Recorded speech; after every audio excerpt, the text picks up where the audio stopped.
Assalamualaikum warahmatullahi wabarakatuh.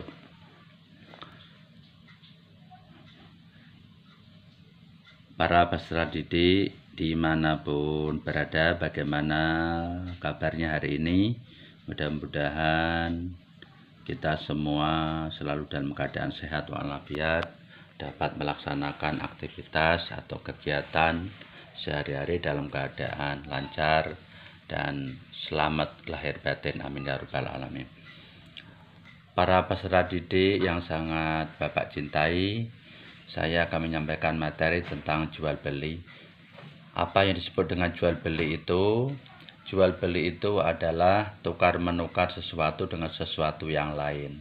Artinya adalah bahwa jual beli itu suatu transaksi tukar menukar barang atau harta yang mengakibatkan pemindahan hak milik sesuai dengan syarat dan rukun tertentu. Nah, ini bisa dilakukan dua orang atau lebih dari itu. Tentunya ini harus ada yang namanya ijab qabul atau yang disebut dengan akad. Nah, dasar perintah jual beli itu adalah disebutkan dalam Quran surat Al-Baqarah ayat 275 yang berbunyi, A'udzubillahi minasyaitonirrajim, Bismillahirrahmanirrahim, wa ahallallahul bai'a wa harramar riba. Yang artinya adalah dan Allah menghalalkan jual beli dan mengharamkan riba. Nah, ini dasar Quran surah Al-Baqarah ayat 275 tentang masalah muamalah, yaitu jual beli. Nah, anak-anak sekalian yang sangat Bapak cintai, modal rukun dalam jual beli yang pertama adalah harus ada penjual. Kemudian yang kedua harus ada pembeli. Yang ketiga ada barang atau harta yang diperjualbelikan.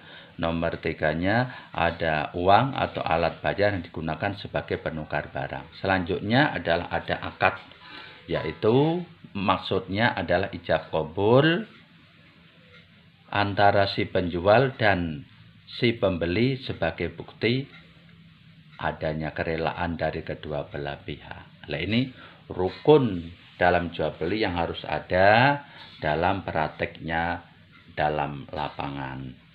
Nah, kemudian ada syarat seorang penjual dan pembeli. Yang pertama adalah balik, kemudian berakal, ya. Kemudian bukan karena paksaan. Nah, ini syaratnya seorang penjual dan pembeli. Kemudian syarat barang yang harus diperjualbelikan ada yang pertama bahwa benda itu atau barangnya suci dari najis. Tentunya harus dalam keadaan suci, ya, tidak mengandung najis. Kemudian barangnya itu yang akan diperjualbelikan memiliki manfaat, dapat dimanfaatkan oleh semua manusia. Selanjutnya benda atau barang itu akan dijual, dapat diserahkan kepada pembelinya. Kemudian benda atau barang itu merupakan milik sendiri, ya, bukan titipan dari orang lain. Nah, para peserta didik dimanapun berada, kemudian dalam ijab qabul ada persyaratan, ya. Ijab itu artinya penyerahan, qabul itu artinya penerimaan. Dalam syarat sihot atau ijab qabul itu yang pertama, qabul harus sesuai dengan ijabnya.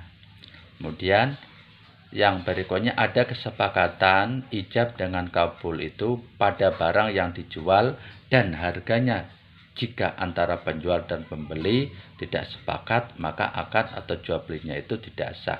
Jadi harus ada kesepakatan antara dua unsur, antara yang menjual dan yang membeli barang atau harta. Nah, para peserta didik dimanapun berada, kemudian jual beli yang terlarang.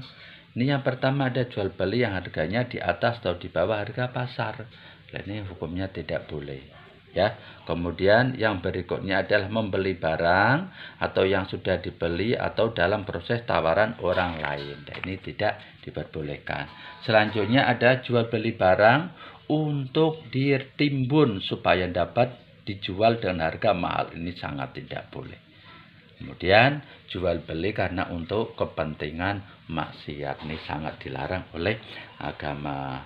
Para peserta didik yang sangat Bapak cintai, hikmah dalam jual beli yang pertama adalah membantu kepribadian muslim agar terhindar dari kepemilikan harta secara batil.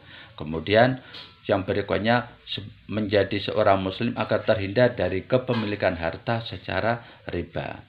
Selanjutnya adalah mendorong untuk saling menolong sesama manusia sehingga mempunyai nilai sosial kemasyarakatan. Kemudian selanjutnya adalah mendidik pihak penjual dan pembeli agar memiliki sifat-sifat tenggang rasa, saling menghormati, berlapang dada, dan tidak tergesa-gesa dalam melaksanakan aktivitas muamalah atau jual beli.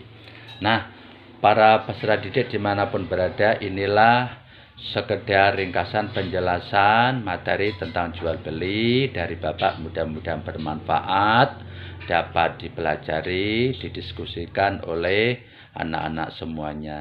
Terima kasih. Semoga diberikan kelancaran dan kesehatan semuanya oleh Allah Subhanahu wa Ta'ala. Demikian. Wassalamualaikum warahmatullahi wabarakatuh.